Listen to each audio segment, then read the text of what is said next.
Olá, sou Paulo Eduardo e nós estamos começando mais um estudo aqui no canal Minuto Missionário do YouTube e também em outras plataformas e emissoras de rádio. Eu não sei onde você me assiste ou me ouve, mas que Deus abençoe a sua vida.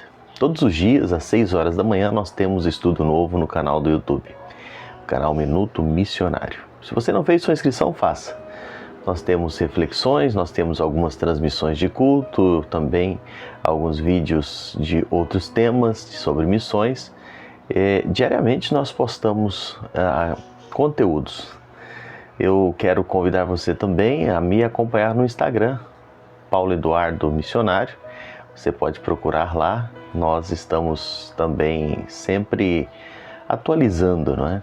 E se você gosta de ler, eu tenho um site chamado onordestino.com.br.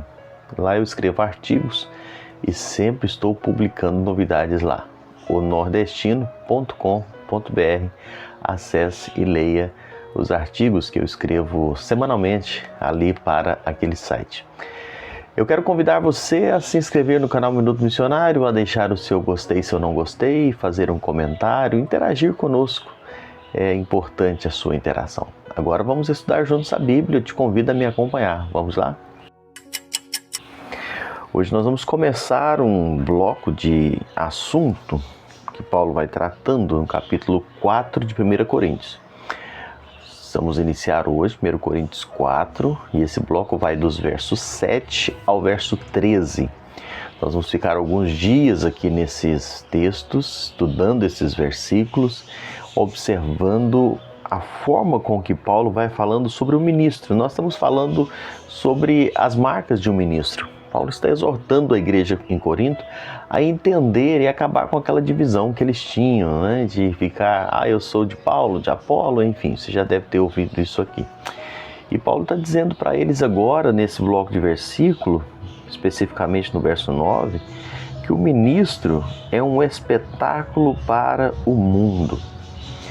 Você lendo isso aqui, a gente se pergunta por que Paulo diz que o ministro é um espetáculo para o mundo? Por que Paulo usa essa figura?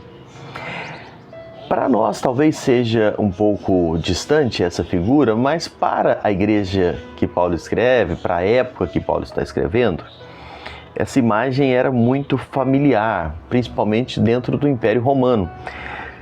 Para o imperador romano manter a sua hegemonia no cargo, no poder, ele bastava dar ao povo aquela famosa expressão do pão e circo.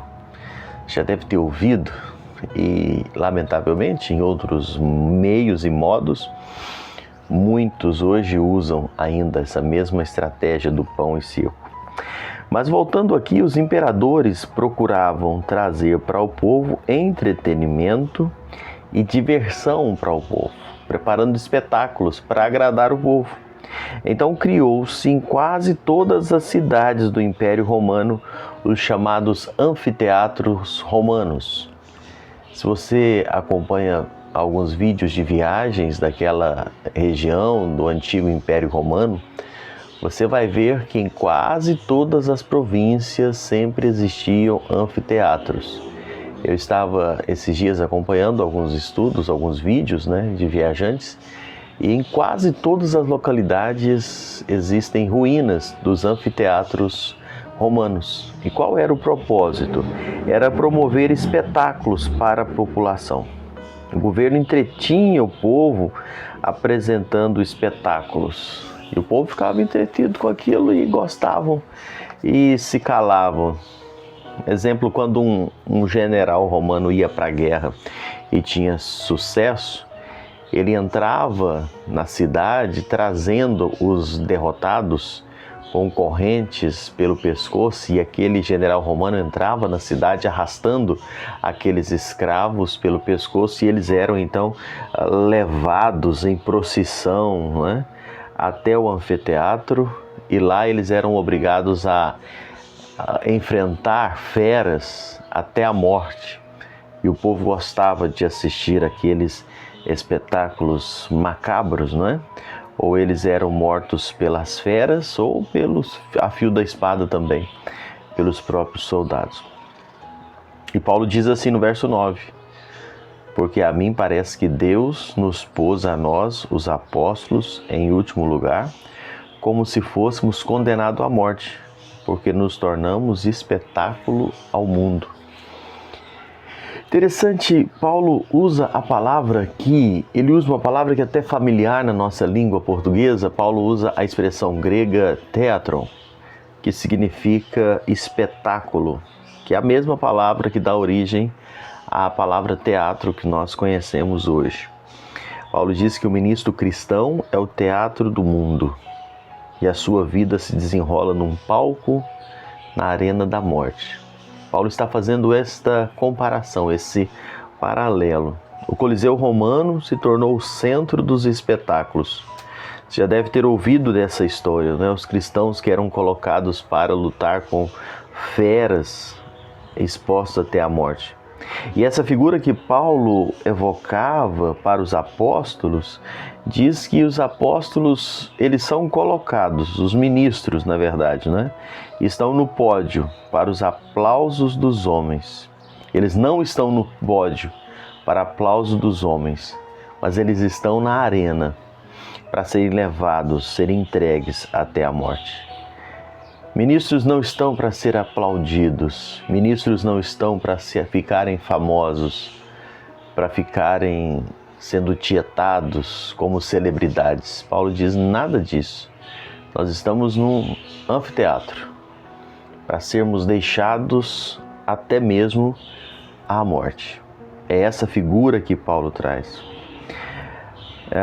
Fritz Heinecker, um comentarista, ele ensina que Paulo usa a ilustração para a humilhação e indignidade a qual os apóstolos estão sujeitos. E Deus é aquele grande, aquele que comanda o espetáculo, a fim de utilizar a fraqueza dos seus servos para demonstrar sua força e seu poder. Paulo, ele está usando essa figura para dizer: nós não somos nada. Nós estamos aqui para dar a nossa vida. Nós somos lançados nesse mundo dessa forma, sabe? Para mostrar que não está em nós, está em Deus. A força, a capacidade, o sustento.